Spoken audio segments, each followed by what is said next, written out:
আপনি কি সেই অসংখ্য মানুষের একজন যারা এখন নিজের মেমোরি নিয়ে কমপ্লেন করছে কন্টিনিউয়াসলি? নাম মনে থাকে না, পড়া মনে থাকে না, কাকে কি বলেছে, কবে কি করেছে, করার কথা ছিল কিছুই মনে রাখতে পারছে না। কিংবা আপনার কি অ্যাটেনশন নিয়ে কমপ্লেইন আছে? মনোযোগ রাখতে পারছেন না আর আগের মতো?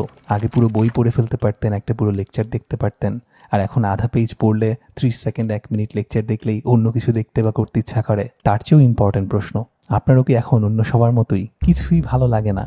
আগের মতো ছোট ছোট যে তৃপ্তি ছিল, আনন্দ ছিল জীবনে, সেই তৃপ্তিগুলো এখন আর পান না কিছুতেই? যত ভালো খাবারই খান না কেন, যত দামি রেস্টুরেন্টেই যান না কেন, ফিরে এসে আবার সেই ভালো না লাগার অনুভূতি ঘিরে ধরে। যদি তাই হয়ে থাকে তাহলে আপনিও সেই অদৃশ্য যুদ্ধের একজন ভিকটিম, যে অদৃশ্য যুদ্ধে আমাদেরকে আমাদের নিজেদের মোস্ট ভ্যালুয়েবল রিসোর্স সেটা বাঁচানোর জন্য পৃথিবীর সবচাইতে ট্যালেন্টেড ইন্টেলিজেন্ট পার্সনগুলোর সাথে যুদ্ধ করতে হচ্ছে। এই যুদ্ধটা কেমন? কাদের সাথে? আমাদের কোন রিসোর্সটা আমরা রক্ষা করার চেষ্টা করতে গিয়ে ব্যর্থ হচ্ছি? আর এই মনে না থাকা, মনোযোগ না থাকা, কোনো কিছুই ভালো না লাগা, এই সব কিছুর মধ্যে যোগসূত্র কোথায়? আর এই সব কিছুর কি আসলেই কোনো সলিউশন আছে? সেই সলিউশনের সূত্র কোথায়? তা নিয়ে আমাদের আজকের আলাপ। কিন্তু সেই আলাপে ঢোকার আগে আপনার কাছে কিছু অদ্ভুত প্রশ্ন আছে আমার। প্রথম প্রশ্নটা হচ্ছে, কখনো কি খেয়াল করে দেখেছেন Facebook, LinkedIn, Twitter, Skype, Telegram, Discord, Vimeo কিংবা এরকম আরও অসংখ্য বিখ্যাত ওয়ার্ল্ড ওয়াইড কাজ করে এমন কোম্পানির লোগোর রং জাস্ট নীলের এক একটা ভ্যারিয়েন্ট, অর্থাৎ ব্লু এর এক একটা ভ্যারিয়েন্ট?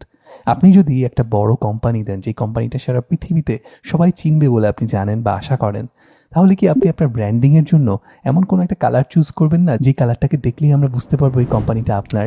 খুব ডিস্টিংগুইশিং একটা কালার। কিন্তু কেন তাহলে এই এতগুলো বড় বড় কোম্পানি একটা মাত্র কালারকেই চুজ করছে তাদের লোগো এবং ব্র্যান্ড কালার হিসেবে? এর সাথে কমপ্লিমেন্টারি আরেকটা প্রশ্ন, আপনি ফেসবুক হোক, লিঙ্কডইন হোক কিংবা ইউটিউব, যেখানেই ঢুকেন না কেন, দেখবেন নোটিফিকেশনগুলো সবসময় রেড কালারের।